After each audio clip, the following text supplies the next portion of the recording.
For today's episode of the Palmcore podcast, we're very fortunate to have Merlin Mann, who came to New College in 1986, graduated in 1990 or thereabouts, and embarked on a really fascinating career spanning blogging, the onset of desktop publishing, some of the really interesting work he did early in his career. He's also a pretty prolific podcaster. You can catch him on Roderick on the Line and elsewhere. We'll include links to a lot of what Merle has had going on and what he's doing now in the show notes for the episode. He also recently wrote something about New College, which we'll also include in our show notes. Really fascinating thinker, fascinating speaker, and someone who really knows the podcasting format really well. Couple of warnings. The language does get explicit at times. We do some deep dives since we all overlapped in the late 80s into the early 90s. So there is some remembering of names and moments and experiences, including the Lorax Rebellion and a fascinating breakfast of champions with Kurt Vonnegut early in Merle's tenure at New College. We'll get into all of that and split it up into 2 episodes. We wound up getting almost 2 hours worth of Merle's time to record his thoughts and hopefully get him back on again soon. Thanks to everyone who's supporting this show. We're continuing to explore the history of New College with folks who really lived through an experience, a passage down there. Hopefully everyone's enjoying what they're hearing. With no further ado, this is Merlin Mann, kicking it old school style on the Palmcore podcast. Thanks for listening.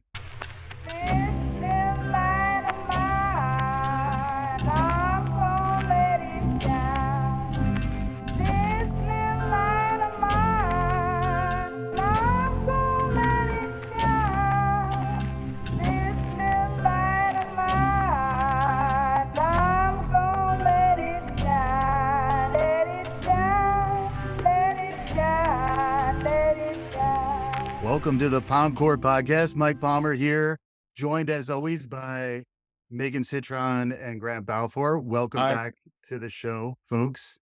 Hi. Hello. Nice to have you. Nice to have you all here. And as circumstance may have it, we're not alone. We are joined today by a fellow New College alumnus, I believe. Merlin Mann is joining us. Merlin, welcome to the Palmcore podcast. Hi, friends. Merlin Mann 86 is the way they used to say it in the Nimbus. Nice. I think we still say it that way. And I will respect my Because the canon elders. was, easy Tex. It's closer than it used to be. I was part of the legendary class of 88. I'm on record about, just how epic my class was. Everybody got so much better at everything the year after I joined there. But y'all were legends already. You were legends by 88. Sure. It was after the Lorax Rebellion. I climbed every building. We'll get back to. Yes. But Merlin, welcome to the show. For folks who don't know you, can you give us like a quick rundown of your connection to New College and what's been going on since? Sure. Yeah. I grew up, started growing up in Ohio. Then we moved to Florida when I was 12. And then I went to high school, junior high and high school in Central Florida, Pasco County. And to cut a long story short, my best friend in high school was a guy named Sam Meismer. And his parents, Ken and Abby Meismer, were in, I don't know if they were in the first class, but suffice to say they met there, as Sam was born, and Abby dropped out. But Sam, who was my age, was the first child of an alumnus to go to college. And he strongly encouraged me because I wasn't going anywhere particular and certainly nowhere good. So I ended up starting in 86, graduated in whatever that was, April of 1990. Yeah. And then a bunch of stuff happened. Now I live in San Francisco and I've lived in the same place for 25 years. Got a wife and a kid, and I write and do podcasts. Yeah, you've been known to chop it up, as I like to say. So we're looking forward to getting some of your. Talking about getting behind the wheels of steel. What are you talking about, Mike? I don't even know what I'm talking about. I don't either. That's okay. I can't teach it. It's all good. But yeah, and I think we all overlap, which is another aspect. Some of these shows have folks who were further upriver from way back in the day, and sometimes we've been connecting to more recent grads, which has been a cool part of the. But maybe just right. I don't know what order you want to hit things, but we did just bring up when we were talking to Susan Hirschberg, there was talk of the Lorax Rebellion, and it was almost like a cliffhanger where there was some mentioning of trees and police activity on campus and some rabble rousing, perhaps, and some non-violent They protest, looked perhaps. Is that? I was 46 like, people ended up in jail, I believe it how was. many? 46. Wow, that's out a of lot of what? people. We really How wanted many to be were called, we? what, I don't know, but whatever it was that we really all wanted to be called, I think the new college 46, who were, Right, there's so many layers right. of privilege. And I'm sure there's more to your story. I remember a lot of there's a lot of Merlin stories that we have from back in the day. You I don't, were I don't care for that at all. it's kind of a story Okay, that something I got- interesting was I going gotta to go. happen if we were hanging around. But I this one in remember you. Were particular, you in a second court double balcony overlooking Palm yeah, Court? yeah. And were you with the skateboard guy, or were you Jason, with the nice guy with the pickup truck? Who were- Dan, Dan. Dan was right? so nice with his pickup truck. Were you Yes, with Dan at that point? his yellow Datsun. What's that? Oh, he Wait, helped me so which many Dan was times. this? Give me the Kenning. Dan O'Brien. So anyway, That's so so we cool. we overlap a lot, but for folks who don't overlap, I think we've established that this Lorax Rebellion thing happened in the spring semester. It's kind of like May of 1988, because I had Mandela effect remembered it as something that happened while I was at school, but it actually happened right before the legendary class of 88 arrived. But you were there a couple years, Merlin. Can I call you Merle? Is that still acceptable, or is it Merlin? Absolutely. Yeah, yeah, Okay, totally. Merle. That's what save on the That's what syllable. that's all my real friends call me. That's good. I'll try not to talk like that. But yeah, so can you catch us up at least on that? And then any How much have we really talked about that previously? maybe This is a bag of hair This- that I only open up periodically. What It we'll seems to explain it come later. up on its own a lot. this one, I think with Susan, we maybe got Yeah. three, Tell me 4 who Susan minutes. Hirschberg is. Just I'm having a Pelic- brain fart somewhere Pelican- between she's- Spazi and the girl who ran the Crystal Method. she Yes. I'm having a Pelic- brain fart in Pelican. between. Yes, Pelican. Spazi. Yes, good connection. she Pelican. sat in the tree on the bayfront for a year cataloging pelican dives, and she was a biology person. Didn't Long like the black- roommate. It seems like if you didn't like your roommate, it seems like a project you Oh did. my god! Oh, No, well, I yeah, think she yeah. genuinely were all like, enjoyed her "Wait, research. what?" She just like pelicans better. Who can Hanging blame out- her? I was hanging just out telling at a tree? Madeline about the first time I ever encountered one of my dearest friends in the entire world, a guy named Dennis Gephardt. And I Yep. was because she knows Dennis, and like Dennis is, I consider Dennis and Michael Ferguson were people that I consider my two Yeah. best friends, Mm. over time from the time. Dennis more after because we lived together. And Dennis is my age, and because he was able, started a year earlier than I did. But Yeah. I remember going to a party at Liz, English Department Humanities, Liz with the bob, she was my orientation leader. And I remember this guy walking in overalls, and listeners will not be able to see this face, but if you've ever seen Dennis, this face that Dennis has. I want to stipulate for the record, Dennis is absolutely one of the not only smartest, but most emotionally intelligent, Mm. down to earth, decent people I've ever met in my life. But when you see this guy who's like 6'2" in overalls, you're like, is this an Ed Kemper situation? What are we dealing with here? And I was like, oh, yeah, Libby. Libby's like, oh, Libby. that's my roommate Dennis. Yeah, he's awesome. He could basically go be an engineer today, but now he's studying poetry, and he likes to walk around the East Campus with a clipboard and a tape measure, measuring things and then writing it down. I Mm. said, well, that sounds like an interesting guy. Yeah. And like that was what my first week at New College Yeah. was like, was just being dropped into like people like Dennis and people like Scum and people like Grant and And, just and like scum, just to clarify, has been referenced before. I think in our film episode, right? There was, Yeah. and he was like affectionately known as Scum, right? Just Mark what do you call- Singer, but Mark Singer, his name was yeah. Scum, spelled with a V because why, Grant? Run fair. He couldn't afford a vowel. Oh, he couldn't afford a vowel. Yes, Oh, right. correct. Wheel Yes, of that's Fortune right. goes all the way back And there. Scum had gone to New College very briefly. He still ran the film program. This is the kind of thing that happened. And Mhm. I can't even tell you, like, I am so balls deep in Werner Herzog now. And it all started with Gire Wrath of God. Sitting Oh. with him. Yeah. And seeing the movies that he brought to me, and there were rules about how you get the movies. Like, it can't be one we've done too recently. It can't be one that's too available at La Video or whatever. Mhm. And I think that's what it's called. But anyhow, like just all those people like We that. talked about Renaissance video has been Yeah. often brought up a That's few probably times what I'm too. thinking of. Oh, was Yeah. that the guy with the hat? And he would deliberately give you bad suggestions. He was really? hilarious. If he, Oh, I don't remember that. Probably depended on. He was very elitist. It was was a guy. lead. Was a guy. He was kind of elitist, talk yeah. quietly and kind of like this. Yeah. And I- And, he's like, all "You the know, videos were his own copies that you'd get this kind of black tape with a handwritten label. Oh of, my I don't God. know, It's Thunder pre Crack or whatever. blockbuster though, right? Or yeah. Yeah. It was, I'd it be was, like, I really like these Ken Russell movies. What do you think I should watch? And he'd go, you should check out this movie with Neil Young called American Stars and Bars. And I got it and I was like, this is the worst thing I've ever seen. This is terrible. Why would you suggest this? He's like, "Well, you'll learn. You know, so we're talking about specifically here about the, we'll get into all my questions later, right? Yeah, we get into Yeah. whatever you want. So I was just thinking for I'm continuity remembering from Christian's Miles Davis poster. Do you remember the Miles Davis poster? It was him looking up at Charlie Parker. Oh, yeah, yeah, yeah. Yeah, yeah. It was too big for him. Do you remember that? I think we still have that poster somewhere in our house. We actually wow. do it.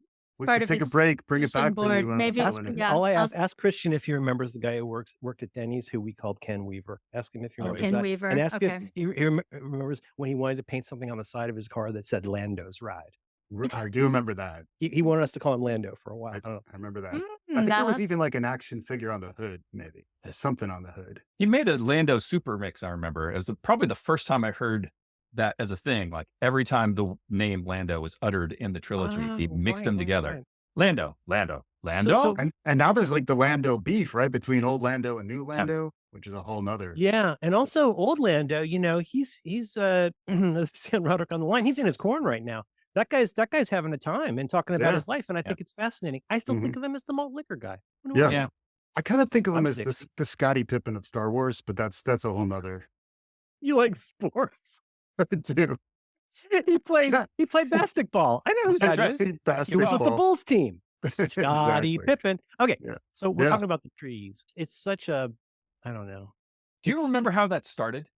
I might have to back solve a little bit. And what I Yeah. remember was there'd been something going on. So there was the new college, the NSA or the NCSA.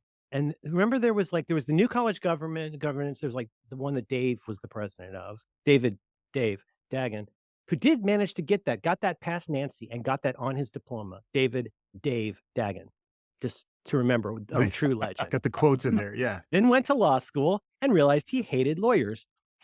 He started teaching law. Anyway, so Dave was over the NCSA. And then what was the term for the governance of New College and USF Was, Campus Council? yeah. Sounds right. right. All I remember was that there was something happening because the land on which at least part of the, oh boy, is this ever interesting to so many people. Merlin just to tries put- to remember zoning from 1980.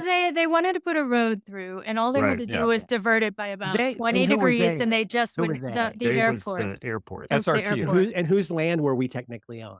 the airport, Yeah. Right. and it's still an issue newsy, to this Is day. it?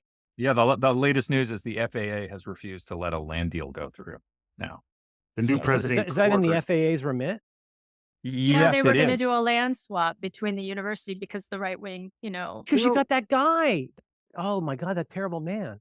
Yeah, Right. and the new airport CEO, well, not that new anymore. His son worked for Corcoran, Fred Piccolo. Fred Piccolo. Smells a little Piccolo fishy. Jr. Anyway, what I remember Okay. was that no. I'll talk about it all you want. I'm just my memory of it is so poor. It's all good. I remember the part about where we decided to do something, performative. Believe it or Well, not. yeah, that's kind of what I'm. Yeah, I but wanna hear that it story. was because they needed a new access road, right? That was going to go Mhm. through an area that was. I mean, if really there's two big issues you can't really talk about. One is, hey, we're new college, you can't tell us what to do, and the Mm. other one I think really was like this sort of like, boy, you're getting pretty close to like where we walk around with no shoes on. Yeah. But there was really also just a lot of like, even with most of our like lack of understanding about how the intricacies of, and this will come up again, about any of this system, if you like, works, Yeah. was that they needed to build some kind of a road through there that will require, knocking down a bunch of trees. Now, the new college students made a big show of how these were, I don't know, very special trees. Maybe they had some kind of a Japanese spirit in them or something. I don't know, but Mm. they were, the usual invasive exotics, I think.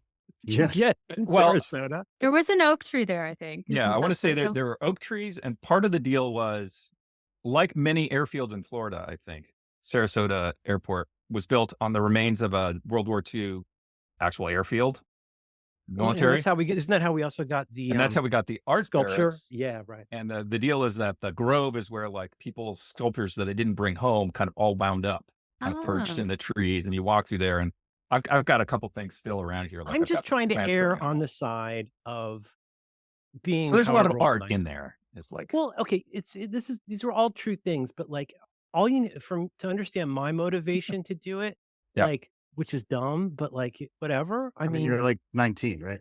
but no, but see, I despise that thing we do where we act like we were ever any different people or we're better now or anything. Yeah. It's just I'm not.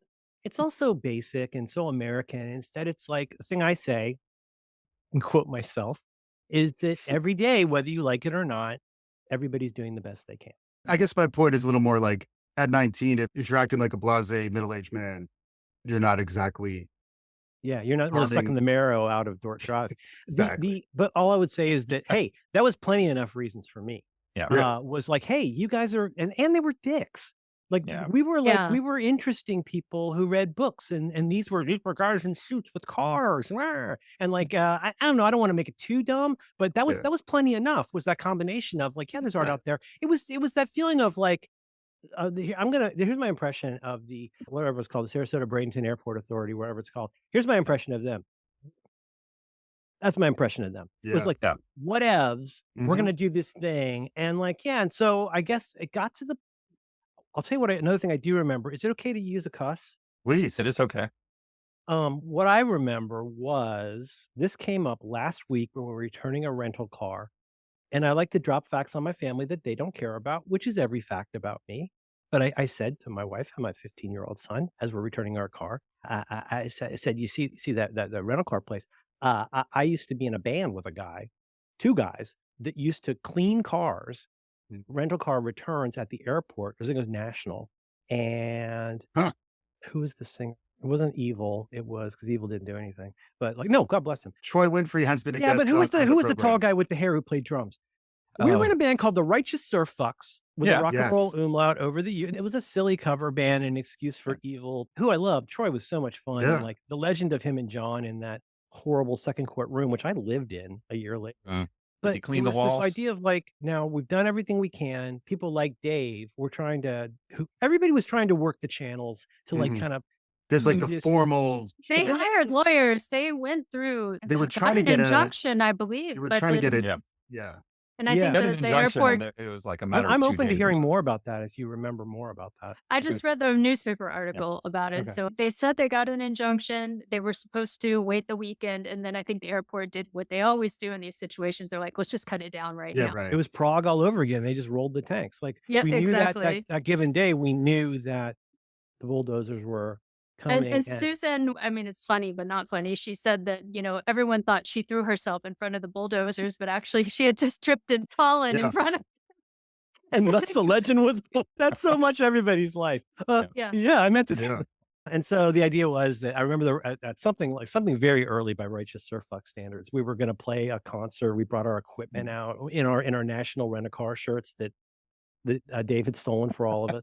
And because the band uniform was National Rent-A-Car polo shirts, which I makes me happy. That's pretty good. Yeah. We didn't take photos back then. I wish we did. And the idea was that we were going to, not chain ourselves to the trees, but everybody was going to go grab a tree, whoever was into it. And it was exciting, because there was all this talk about it and who wants to do it and what's the plan in terms of like, if this had gone the way it would go for anybody who's, say, not a white college student, like how would we work out the process of this? Mhm. And I'd love to talk more about this because this is the part that's really taken me years to like process is like how easy we had it.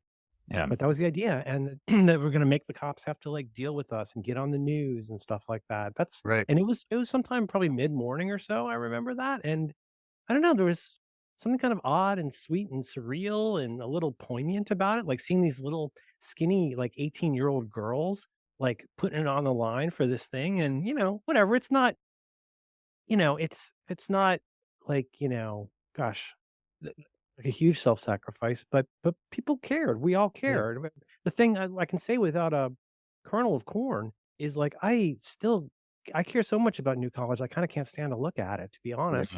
Yeah. I don't feel like there's not much really. I mean, everybody's got stuff to do, and I'm not sure how I would get my hands around making anything better. But I do know that as much as that place fucked me up, mostly because of my fault, but like, I was the dumbest person at that school. I rolled into that school feeling I've never felt so dumb on so many levels all the time. Like Yeah. Dave Minkoff, like he had a Beastie Boys. What was their label? Beastie Boys label. Like he went to the Uh, Brooklyn Fancy Boy School, right. and like he Yeah. knew about all these bands, and like everybody's coming from all over the place. There's people from other countries. And Grant did share with us, Merle, you wrote a blog post kind of about New College, so we'll include that Thank you. in the show notes as well. But I think you Yeah. said there that you learned how to learn at New College. Yeah. Yeah. Can I talk about that for a sec? That's Sure. why I asked. Yeah. I mean, it was so strange. The story that Grant, you were in the Vonnegut thing, right? I was in the Vonnegut thing. I think I might have been the first person to force myself alongside you. You mean the Breakfast of Champions? Breakfast of Champions. Yes. So I show up in New College. Over time, I've turned this into too much of a tale about what it says about me positively. But like I had not done, let's just say, suffice to say, I had not done very well in high school. And like probably all of you, I was constantly being told I wasn't living up to my potential. And like, Solid B plus. I failed earth science and music theory when I was a senior. I failed every math exam I had after my first year. It was just, and that's one thing with my kid where I'm just like, I never want my kid to have an eating disorder, and I never want them to have this free form feeling that I'm constantly a little bit disappointed. I want to be the anti-dad title in that way. I want to be the person who's like, so I have a assigned female at birth kid, right? Who is now my son Billy, whom I love very much.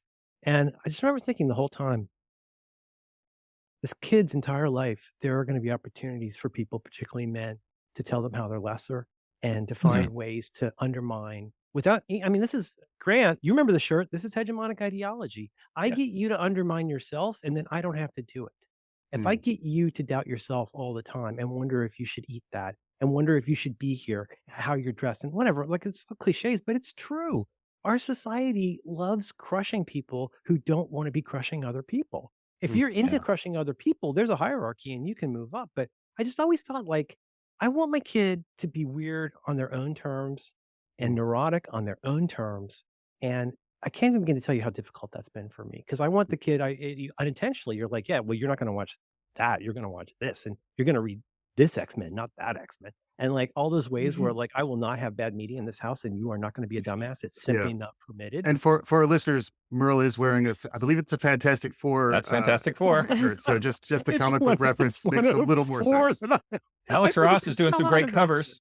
It's just that it's taken me a really long time to realize a lot of stuff. I guess probably like a lot of people. Maybe one more week we can be a little bit different sometimes as we're a little bit softer and weirder about and willing. I'm discovering that there's a strength and vulnerability that's not obvious to most of the snorks, which is the ability to like be a person. And I used to say, like, when I got pseudo famous for having a blog on the internet, it's like my job is to try to be interesting as I become less broken in public.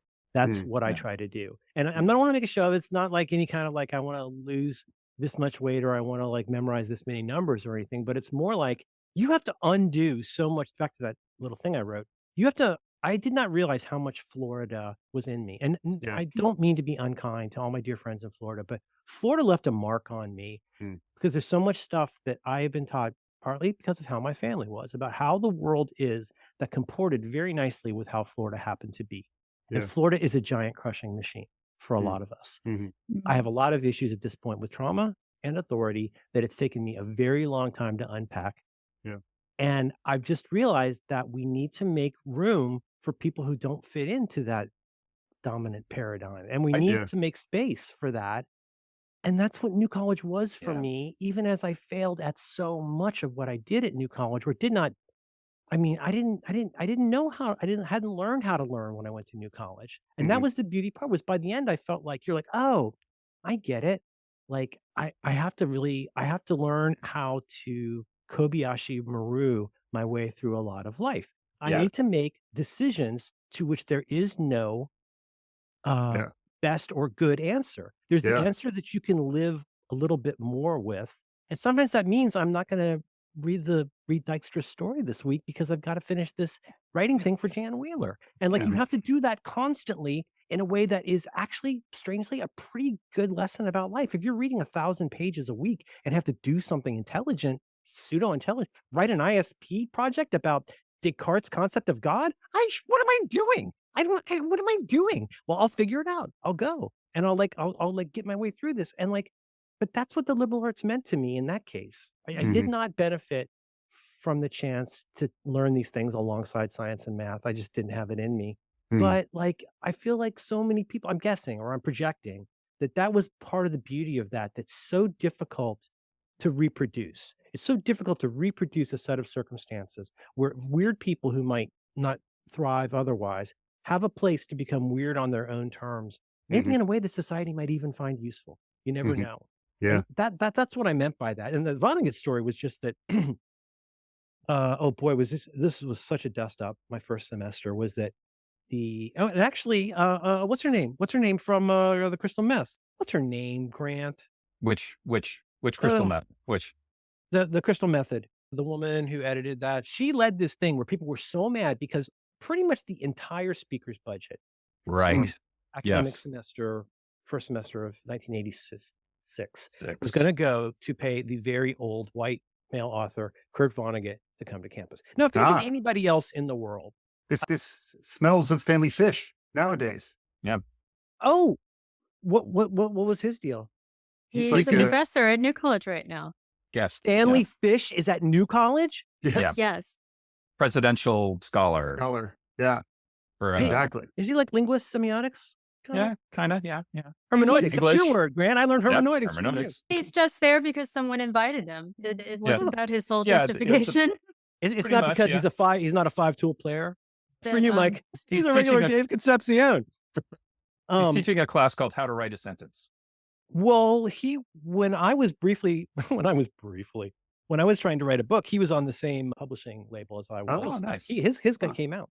But Can write the thing- sentence. That's Yeah. good. There you go. Well done. And so, you Kurt know, Vonnegut. if it had been anybody else, I Yeah. could have joined in on it. But as it happened, this is how basic I am, guys.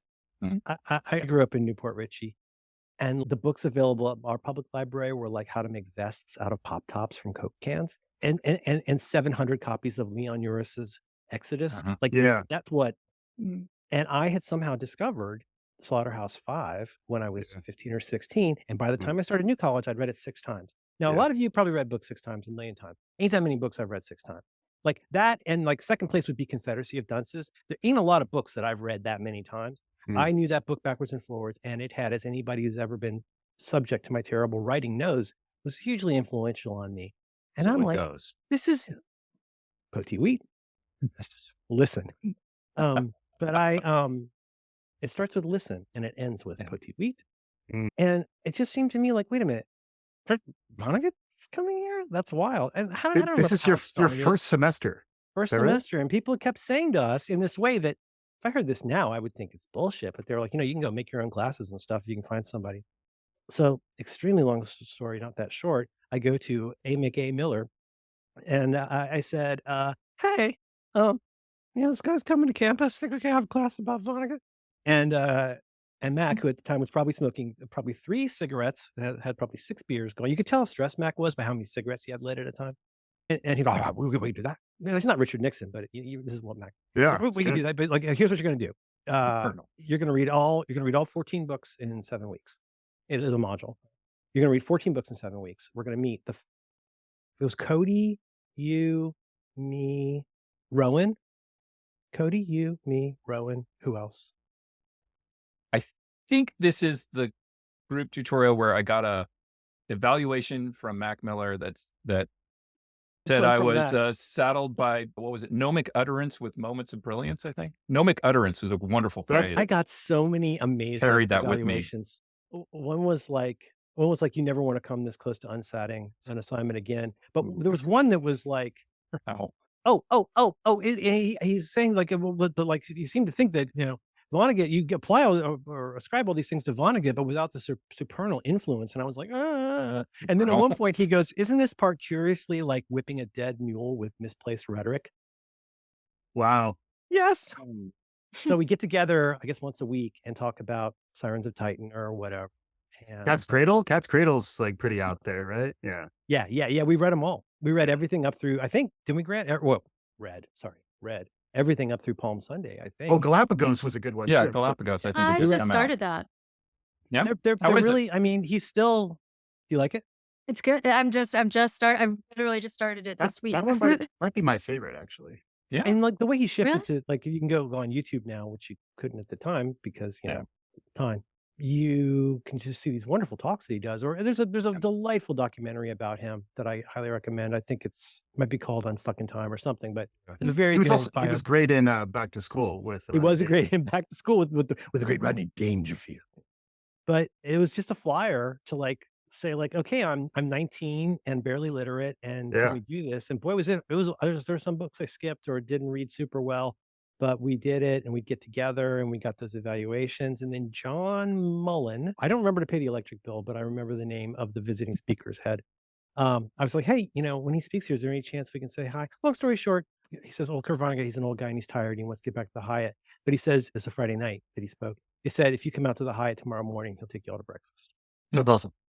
And so mean, we sat and ate breakfast with Kurt Vonnegut for about 2 hours, and he signed my copy of Slaughterhouse 5 with an asshole. Wow. Aw. Any recollections from the actual meal? Because I think Greg was a little Eggs. buzzy on that. I Yeah. remember eggs. I also remember because Palm Sunday was his first-ish, like straight up memoir-ish Yeah. book. Oh. He repeated several anecdotes, which thrilled me. I was like, I Yeah. know. Or he would talk about like being an old man with his Pall Malls or whatever, and like all these things that you'd heard before. But like that in a nut, like that's an extreme example. And I'm going to quit shucking and jiving. Like any student, even somebody as unaccomplished as I, like it's neat that you could go in and find a way to use a stupid word to synergize all these different aspects of what's Yeah. happening in your environment to where you get Mm. to meet fucking Kurt Vonnegut. And Right. if that's not going to happen at, God bless it, that's not going to happen at UF. name of it. No. I was going to say FSU. No, I'm not going to get in Yep. trouble. But Okay. and so that was so Well, special. and to but- do it with your friends, it's like this Yeah. whole social experience, and you're all anticipating it, talking about it for weeks, and it must have been incredible, just to experience it also, together. but Megan, were you mostly not sci? No, I was humanities and poli-sci Who person. was your main sponsor? Jeff Hickson, the French teacher, was my main Mr. sponsor. Hickson. Yeah. Oh my The god. Hicksonite. He was he became a Oh, really we good tore friend him of in. ours. Oh, he was on my committee. He was a dear man, and He he didn't get tenure, right? He didn't get tenure. It was terrible. He worked so fucking hard. He was He introduced me one to of the the butthole best. surfers. Oh. Yeah. Killdozer. Oh, Yeah. Merle, you mentioned your he was on. Well, we always ask folks what their thesis was. That's always the question. Unfortunately, that is lost to time. I'm so sorry to say. Sure, No, it was most of the time it was. I started as with Dykstra. I moved to Mac Miller, Andrew Domino briefly, and then I think it's called Changing Context: TV Ideology and Consumerism, and it's just stupid fucking bullshit about whatever. So that was sounds pretty on the nose, though, right? I mean, it does seem like there was it a was lot. it was of really that summer of 1989. That was my big summer of hip hop. That was Mm. Do the Right Thing. That was Pixies Doolittle. That was me Yeah. living in Brian Israel's stilt house with no air conditioning. I still owe him rent for that.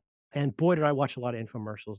The centerpiece was about the Soloflex infomercial, and it was The terrible. Soloflex. That's what I remember. Oh, Somewhere I have Right. a publication. It was with that. originally called Soloflex and the half-hour commercial before Yeah. we had a name for that. right. I'm trying to, in my own, just trying to apply like Althusser and who's the big Mm. guy, Gramsci and all that. It's like, well, I'm an Yeah. idiot. But it was Kent Tucker became my guy for that from sociology.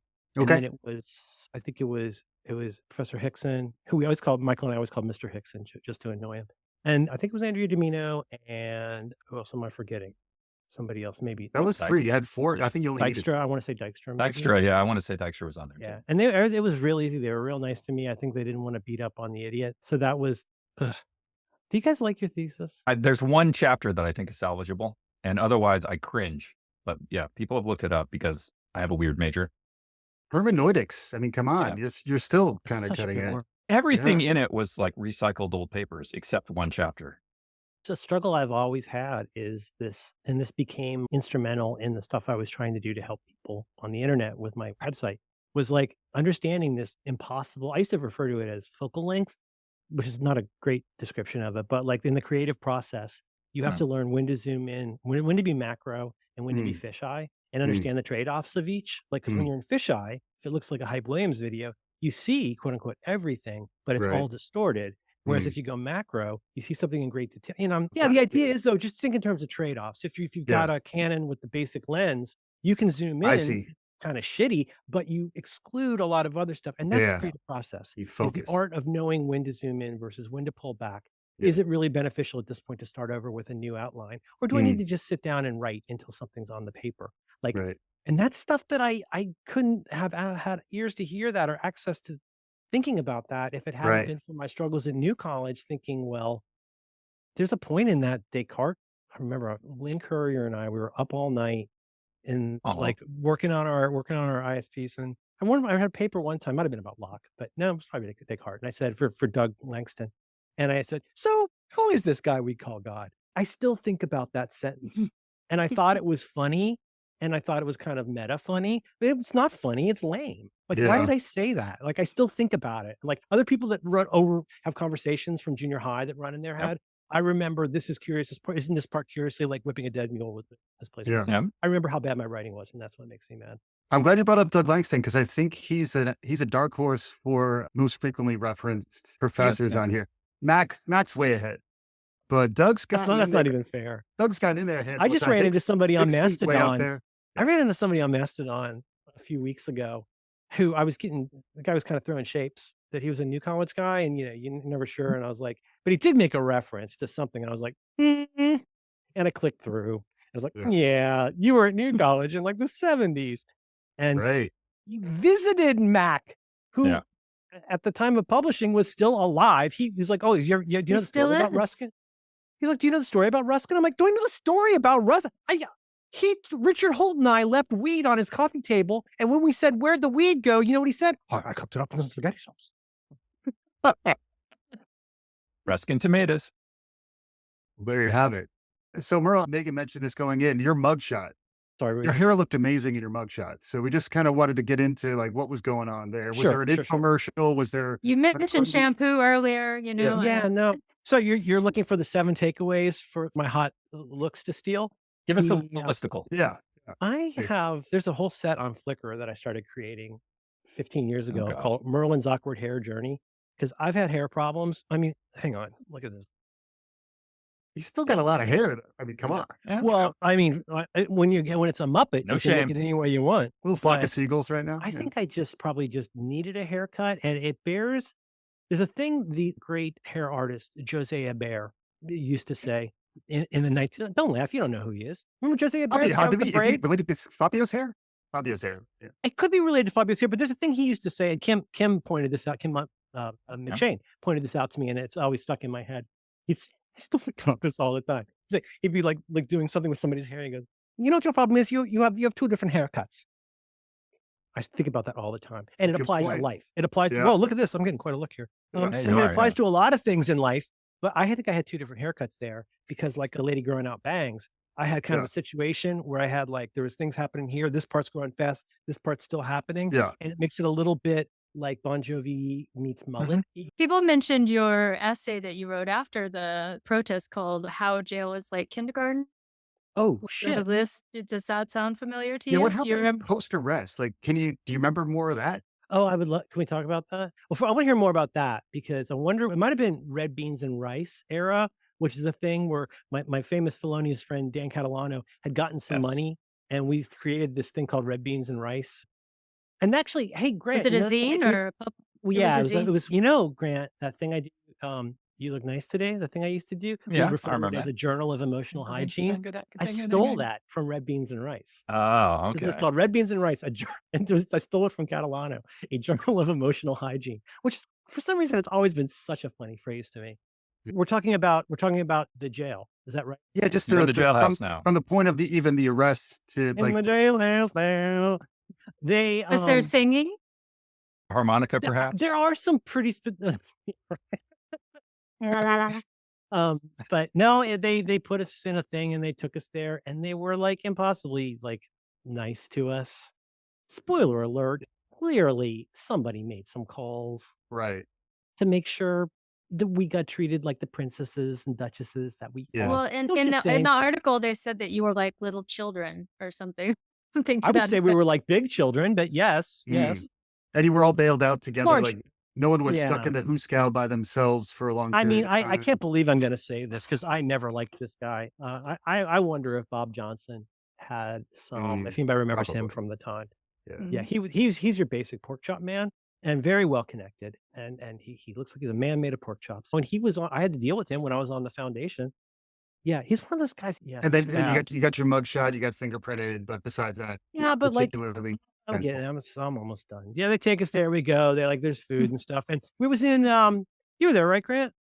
I was not. I opted. You're I like, had a you're moment of smart. decision outside one of the Hamilton Center classrooms, looking in at Bob Knox, thinking, ''Art of the Novel." Art of the It Novel. was, Art of the it was not Art of the Novel. Novel. Yeah. It was Japanese novel, I think, or Oh postmodern. One of wow. those two. Yeah, even tougher. Art of the It- Novel sounds like Andrea Domino.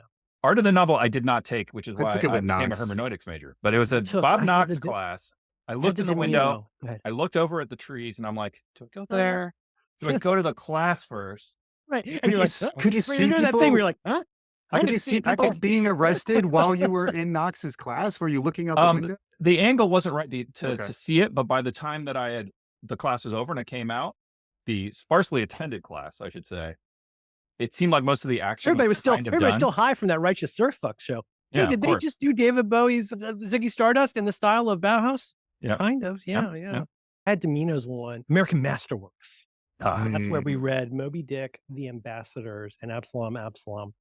And I liked two of them a lot and basically didn't read The Ambassadors. I remember Catalano had a point of pride about never reading Moby Dick as an English major. I skipped it's so skippable. Kind of long. Well, and everybody likes different parts. Some people like the whaling industry parts. I just think, I read it on my own. I never read it for a class. They're I so weird. don't think I could do it as a class. I had guitar for the practicing musician. That's all I read. So we were in, there was like kind of a, like you see on a TV show, there's kind of like a great room that then like sort of hub and spokes off into like separate cells. And they just put Yeah. us in this area. Foucault wrote with all about guys. this. The Yeah. guys were all in this one. I think the ladies were over in a different one, but it was real low key. Who was, I'm so embarrassed. I don't remember his name. The wonderful guy, blonde hair, kind of Sid Barrett aspect, super smart, philosophy, Leon. Leon. Yes. Leon Leon Don't you remember Porter. Leon? Porter, Yes. And I remember Leon, him like singing found Violent projects to do in jail. He like, let me get it right. Or- He was so goddamn smart. And like, Yeah. if you ask him a question about like Foucault or something, he'd like go into this mode and you'd go, oh, you could do this all the time if you wanted to.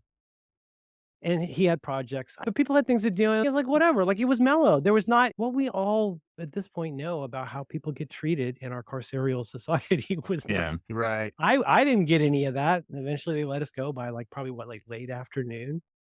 And we felt, like I think after the first day, it's usually harder for most people. And then what was Yeah. it like? What was it like on campus after? I mean, you must have been kind of like heroes a little bit, right? maybe, or I think more likely Or people just were just sad 'cause they polite. got Well, I think a lot of people were probably just kind of polite about going. To quote the Sarasota airport guy, like, okay, whatever, sure, okay, Right. you did your little show. It was very performative. Here's the thing: there's always something, whether it's music, the volume Right. of music at walls. Sound There's complaints. always some windmill against which we tilted for everything, and there's always Yeah. a big battle, and there'd always be like kind of provocateurs. You Mhm. think of somebody like Doug Laughlin or somebody like Tace. There were all these characters, or Fanya. They were always out Tace, there kind of Tace. like pushing the Yes. envelope. Yes. Yeah, the theatrical side of things. I mean, But also that was just, like, part of New Doug- College. Doug Laughlin, I think, was a very smart guy who just really enjoyed provoking people and applying a sort of dialectical rigor to a lot of stuff where most of us just wanted to get through the day. Yeah. And I'm glad people like that. I don't know if I put that well, but like there are a lot of folks like that who just they were there to be provocative. And I think there's always something like that going on. In this case, Yeah. it was this stuff. If anything, I feel like I remember it being like, yeah, I think that didn't really do much. I guess it's Yeah, it kind was of the, just because the trees came down, right? The bulldozers But also, dozed. yeah, it was just really more like, well, it was like May too, right? It was like late. it was pretty spring? late. I feel like it was pretty late. Late. So I feel like by that time it's just hot and people are about to get out of town, Yeah, and of course, by that time, like a lot of the third or a quarter of the people there are like heavily involved with finishing Exactly. something, whether it's their thesis, their baccalaureate, their like big papers or whatever. But Right. yeah, it was. But I mean, I don't regret it because I don't know what I could have done different, what I would have done different. I despise it when people are constantly Monday morning quarterbacking their youth and acting like now there's something special. You've never Right. been anything special. We're all Right. just fucking idiots showing up and trying to do the best we can every day. And again, Right. that's the pity. Right. Right. Pity Right. is that our best is never enough. And yet it's what we did every day. Show me the lie. Nobody's ever done anything but their best every day. If you could have done better, hey, speak up, Mr. Hermeneutics. Push back on that, as they say on podcasts. I think I'm a solid 60%. I guess I just mean that we like to look back retroactively, especially at other people. It strikes me. We like to look at other people and talk about, do better, do the work. Why Yeah. don't you blah? And it's like, well, that's the problem, is that was the best that person could do that day, or they would have done better. I think, Yeah. I guess I just don't, Well, that little protest eventually produced someone who went in front of Congress, to defend the rights of unaccompanied Separate his minors. family, So yeah. maybe he cut Right. his teeth a little bit on that, and something amazing happened in the future because of that. Well, I we mean, tell ourselves these stories. This is something that I'm so fascinated with, and I don't pursue it a lot because it does feel like a little bit of a turns out kind of thing. But there's that thing that happens when people, like, if your corpus callosum has been severed and you're able to do these amazing Split brain. tests, Yeah. people who've had like anomalous things happen for whatever, maybe to stop extreme epilepsy. Yeah. Maybe Seizures. you got free to like something happened, but your two hemispheres are not talking to each other. Yeah, you'll know about this phenomenon. Here's all you need to take away from this. Your brain comes up with stuff every single fucking minute of the day about why you're doing what you're doing, what Yeah. you did, what you did, and the way that it makes sense out of this world. And that is just on one, again, neurological level. Think about Right. all the other ways where, like, I'm sure I've soft pedaled a bunch of stuff I've said today to make myself look good without even realizing it, Right. because that's what we do. And like, it's so frustrating to me that, like, that is a bald fact now, that we have the facility. Our brain needs to make stories that make life seem cohesive. Mhm. Like there needs Yeah. to, and like, and you Yeah. smell, once you become aware of this, you just smell it. You just Right. run into people who are like, yeah, and that was the day that I learned that we were meant to be together. And Yeah. it's like, okay, Kind of retro. that's nice, but really, is that what happened? Or Yeah. is that how you explain all you've put up with or Right. had to put up with for 40 years to Right. protect your kid? You had to stay together to, like, not get the cops involved or the priests involved against the Right. also trauma. Read The Body Keeps the Score by Bessel van der Kolk. It'll break your brain. This is what happens to all of this. Yeah. Shut up, Right. Graham. I see you. No, I was agreeing. That was non-sarcastic. That was non-ironic. Like, I think that came up recently, didn't it? Body Keeps the Score? That sounds really Only similar. on every show I record. All I'm saying is, like, we're also pleased with how smart we are. And we're always, it's just like, almost like, what is it called in the Kipling? Like, just so stories. Like, everything Yeah. is the way Yeah. it is. Like, and Hindsight's thus- 2020. Yeah. Yeah. Yeah, ever thus the dead Bates Lebowski. Everything is the way it is for a reason. And I Right. chose well. And think about how many of the most insufferable people in your life either want to be congratulated. Mostly think about how many of the insufferable people in your life want to be congratulated for how good their decisions are or have Mhm. been. If Yeah. you really, you can get, and that also includes bragging about money, which is the big one. But when Right. you meet people, and you see this in parenthood, you see this in everythinghood, is people Yeah. who constantly want they want to project to you how good their decisions have been, and Right. they have proof Yeah. that It all led that to this shows. point. Right. Yeah, it all was leading up to this. And if I had done any different, you ever hear somebody talk about their birth stories? Pretty fucking bananas. Where people are like, oh, I got a tear and it went all the way open and I haven't urinated in 16 years, but it comes through my neck. But it's fine. I love her very much. Everybody's like, and you're like, why would you tell that to a pregnant lady? What are Might you be- doing? Why Might be would all you the do that? chain smoking she was doing might have contributed to that good voice. That's pretty intense. Yeah, but for the baby. Bro, you mentioned earlier the foundation. You were on the foundation. Like any other, what's your relationship been like with New College since '90 Yeah. when you graduated? Well, I don't remember how this happened. I don't know if I ran. There for- had to have been an election. Well, there was a process. It was probably rigged by Sam's dad, as usual. But like, he's Ken Meismer, lawyer from Newport Richie, originally from Missouri, is the great puppet master of New College. But Yeah. anyway, every year at New College, at least when I was there, one graduate, I guess it could technically be anybody who's matriculated, but it's graduate, is put onto the New College Alumni Foundation. Mhm. And it gets a concomitant seat on the foundation. And I think that's a 2-year thing, which was really neat for me because, I mean, I did live in Sarasota until early 91. Yeah, So like 91 I you was were already there. there. Yeah, see. yeah. And then I came back for meetings, but it was, I don't know. Oh boy, did I piss off Roland Heiser one day. Holy But shit. it was right after you graduated. I made the general so fucking mad. Oh my God. How did you make the general mad, Merlin? Oh, my first. So I don't know if you've ever been to like a New College Foundation meeting, but it's in, I want to say Sudikoff. Giant, like big square of seats, like some kind of a star chamber. And General Heiser runs the thing, and Bob Johnson's there, and like all the mummies that have things named after them are there. Yep. Right. Although this is Yeah. no longer the case with the foundation. This is what it was. Yeah. Oh, 'Cause- God, Mike. Oh, Sorry. but anyway, I was frustrated with the meetings because I was like, because I'm smart, right? I'm here, I'm the Yeah. new blood, and I'm like, wait, are we gonna do anything? Like, it feels like we mostly just sit around and have canapes and collect Clan compliments. clam bakes. Yeah, and of course, in retrospect, can I just say, I think I understand now that yeah, that's the point. Is you get Jane fucking Bancroft fucking Cook in there, yeah, Yeah. you're gonna give her clams. You're not gonna ask her Fundraising. to go out with the clipboard and measure things on East Campus. She's an old lady. bet. But I was like, Overall. we need to do more things where there's action items and people have things to do. And I wrote this 1-page letter to General Heiser. It was just a dumb letter of me saying, I meant it to show that I was smart. Let's be honest. I wanted to seem smart and use Yeah. words. And then, but I was also kind of trying to say, is there anything I could do to help with making this, as lawyers say, more actionable? To make these things that we could get done rather than just good Yeah. ideas. Well, that's Yeah. what the fucking foundation is. It's just talking about good ideas and making donors happy. I didn't get that at the time, but here's what I Right. did. General Roland D. Heiser. In the closing paragraph of that ill-advised letter to General Heiser, did I mention that he's a general? Yeah. As was very soon pointed out to me by Mac Miller, you know, there's a word that you Colonel Mac Miller. Oh, for real? reserve. For real. There's no word you never use with somebody in the military, let alone a general. And that word is accountability. Mm. And I had no idea what a term of art accountability is in the military and and really in government in general. And I had said, I think it would be helpful if we have people assigned to these and that would allow more accountability. He wrote me back, or he had somebody wrote me back, and he was obviously not pleased with me at all. And my genitals seized up into my body cavity. And I went to Mac and I was like, what did I do? He goes, "Well, there's a problem. You use accountability. Have you ever heard of the GAO? And I'm like, oh, what? Is that a D&D thing? He's like, the General Accountability Office. Accountability is a word you only ever hear when you're about to get reamed and then fired. That's to me, that's such a great example though, of like, I knew enough to know how to use words.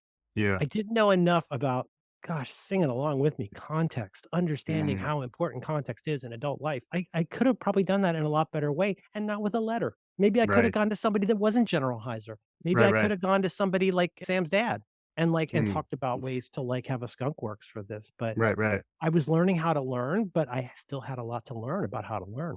And that maybe just build them back on what you were talking about before. I mean, that is part of why we tell these gesso stories about our decisions, is so that there's at least something to react to when we're going forward. And then the context you get by the time you're midlife, you don't have when you're 18, 20. You don't have enough spins around the sun to accrue any knowledge, wisdom. Any suggestions for like young novo collegians? We're getting a cross section of listeners, but folks who maybe are currently at the school or recently graduated and they're kind of in their early career days, because you've had an interesting career on a number of fronts, which we haven't gotten into in a lot of detail. But any thoughts? I said this several times before, during, I'll probably say it after. I have a complicated relationship with, oh boy, let me quote an author who says, people aren't supposed to look back. But that's why I'm a pillar of salt, because I look back. My next book is going to be funny. I do feel like Lot's wife a little bit here, where like if I do look back, I don't want to spoil it, but I also, because of how I'm trying to grow, is like I don't want to dive bomb in as some kind of a sage, because I honestly, I'm confused about what buildings are there even. I don't know what to say about that, but it's something that's probably going to seem very close to pablum that will be very useful to some of those folks in 5 years. I don't mean to be speaking down. You're all categorically smarter than me. I could not get into that school in a million years today. I don't know. It's weird because like having with my kid is, I don't know, I shouldn't go on about it, but like my kid's pretty cool. And like, I'll to enter into college years too, right? Yeah. my When kid does that just got happen? my kid's in 10th grade right now. Just got an internship at Alcatraz, not Oh. to sell souvenirs, but to work on comms. My kid is working Oh, wow. at Alcatraz, but That's is also amazing. working at the Exploratorium, which is a really cool Yeah. kids Yeah, but thing here that's kind of science adjacent. Yeah. straight A pluses, even though John Syracuse says A pluses are not a thing. But my kid's doing really well, gets lots of mail from weird private universities. And so in some ways, I do feel like my kid is way better than me. Could have My career wife and and I talk corrections. about it.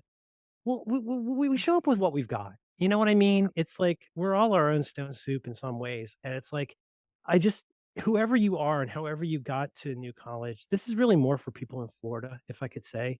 Hmm. It's just that there's a big world out there and you're going to encounter, I'm sorry, this sounds like a fucking valedict or what do they call it? A commencement speech, but like, Yeah. wear some, but Look to your the left. chief? Look Was that to your down to the right. chief? Fuck it. Yeah, because I'm the guy in the paper chins. But like, it's so difficult. I'll use I statements. I found it very difficult when I was a younger person and at that new college, or especially really when I was in high school. I didn't realize how much at the time I was very constrained by the horizons that had been drawn for me, that there were things way beyond that horizon. That's what a horizon is. Hmm. But I want you to remember that when I was in middle school, we had something called vocational wheel. The vocational wheel was a class every kid in Pasco County had to take, and you would learn wood shop, metal shop, right? And then you could really like accelerate. In following years, you could focus. So what was vocational wheel? It was basically like a Stalinist program. It was basically a way of saying, obviously, for those of most of you who do not excel at other things, we need Yeah. to give you a trade that helps you stay out of jail. Yeah. That's what it felt like to me to be a teenager. Hmm. Like that's what I mean. Like I guess everybody feels that way, but there was something. I've been to other places now, and it's not always that way. I bet it wasn't totally like that for Dave Minkoff. I'm just guessing, like where Yeah. he Yeah. was, but there was not a lot of ambition widely distributed where I was Mm. from. There was not a lot of encouragement. You had to have a car. Mm. You had to have an adult who would stick up for you. It helped to have a friend whose dad was a cop. There's just a whole bunch of stuff about Yeah. living in the world, living in the milieu of, in that case, Pasco County. And anybody who's lived in places like Christian could probably talk about Fernandina, right?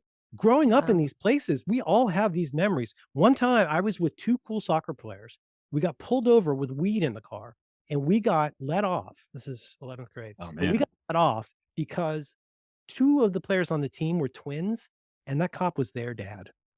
I got like a whole thing here with this, but like, I don't know what I would say to them except that the best thing you can tell anybody who's young is it's not as bad as it seems. I mean, it probably is as bad as it seems, but like it's more recoverable than it seems. And the world is constantly trying to tell you. This thing I keep referring to, forgive me, is a thing I've been working on for 3 years that I call the Wisdom Project, where I write down all the things it took me too long to realize.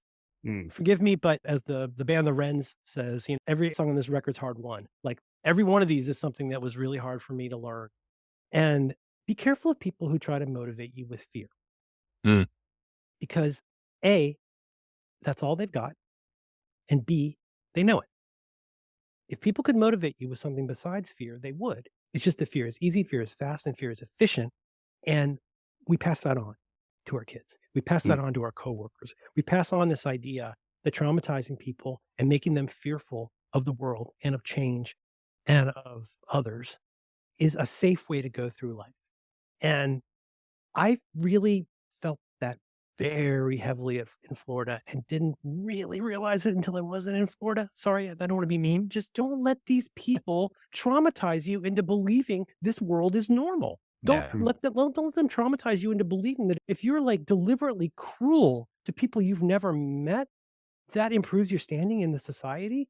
That's a Yeah. very corrosive idea. And if that smells like Yeah. patchouli, I'm fine with that. But like whatever you decide to study, whatever building you're in, I don't know if they even have Selby and I'm guessing all the letter buildings are gone, but whatever building you're studying in, there's something to take away from those things. There's things for you to explore about the world and yourself that are not on the page. And you can learn a lot about kindness and cruelty and context Mm. and surviving and maybe even thriving, which is a word I just made up. As the great Ethel Merman once might have said, it's better to sing one song too few than one song too many. We're going to end this episode right here. Like I said at the top, there's more Merle for those of you who want it, and we'll be sharing that as a bonus episode shortly where we get more of the conversation that you heard here. We're even joined by Megan's husband, Christian Perez, fellow New College alum. Be on the lookout for that coming soon to this feed. Please subscribe, tell your friends. Let us know if you want to be on. Let us know if you have stories or perspective to share. Thanks for listening.